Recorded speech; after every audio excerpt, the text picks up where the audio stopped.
1914 they first designed these. This is a 1921 model. It's only 14 horsepower, and it was found up in the swamp. And a young Dalmatian boy, his father dug gum here, George Suttage, and two brothers, Johnny and George. And we've got a picture of them on the wall over there. That's old Joe, their father, Johnny and George there. And George grew up, become a professional cabinet maker and a builder. And very, very fussy man, and he was a perfectionist in everything he did. And he rebuilt everything in here. He was born and bred here in Dargaville, of course, and his parents came out and his mother was born here. And so George rebuilt right through, and he bought all these spades down in Auckland in the second-hand shops. He became known as the Spade Man. And we've got a fundraising little project, and if any of the old Dalmatian families wanted their name remembered, and the uncles and grandfathers, and they bought a spade between them, $300 for a spade, and they shared it up amongst the family, and they've got their names and their photos, if we can get a photo of the old people, and the record is here forever. But George picked out all the best spades. These are the best spades ever made in the world. And we've got some advertisements back to 1898, where they were made in England, in Sheffield. The Skelton spade, very strong. Now they broke in New Zealand and Australia in the old days. Everyone had a Skelton spade, and all the gum diggers bought them.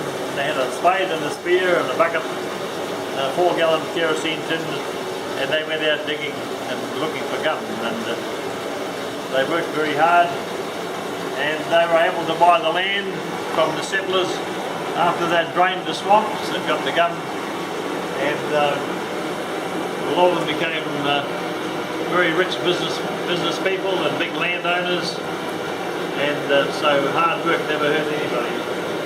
And I think that they came here in those early days, they couldn't even speak English, but they worked hard and saved their money and educated their children, and it's a real credit to them.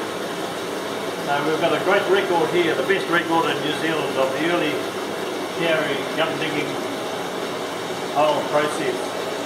We'll never match Matakari Museum, of course, but we've got something here that they haven't got, and they wish they had. But thanks to George Suttage. He lived down in Blockhouse Bay, and he built all this. You can see in the middle there a big winch, and this thing's on the runner, two big runners.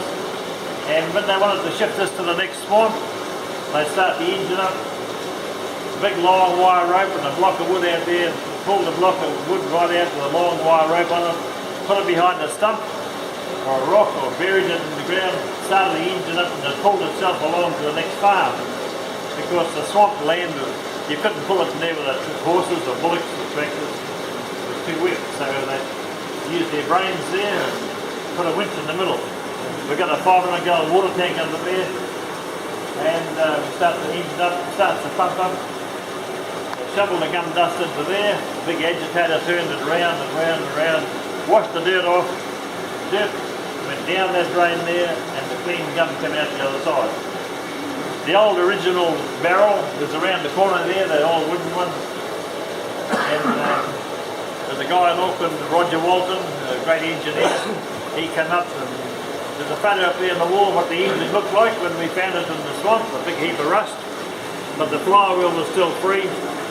And so Roger said, I want this down in Auckland. So we took it down there. We got a grant from the ASB, and $12,000 later, we've got a running engine. So we've got to look after it.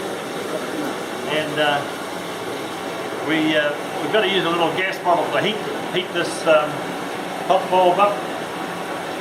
You know more about it than me. And so when the kerosene, well we're on avgas here, mostly kerosene anyway, and we just prime the pump up on here.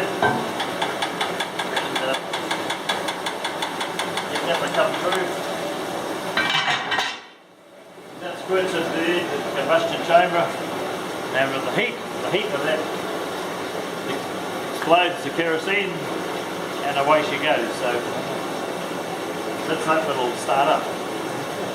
So Ray is going to give me a hand here, and Ray cleans this thing up and he polishes it up. It looks pretty nice. We'll just say a few words over it and see it'll go.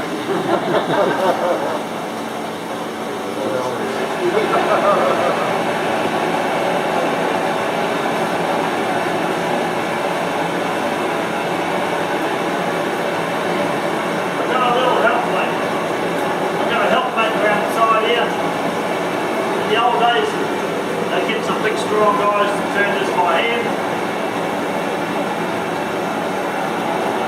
which I've got to do before I start it.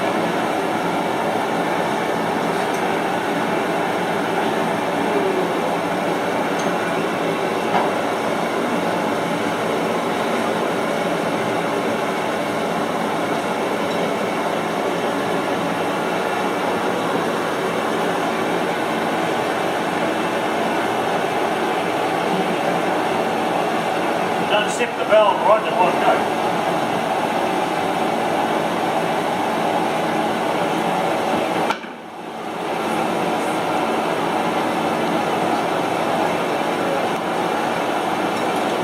That's the only lubrication we've got on it. So we're going to give it a little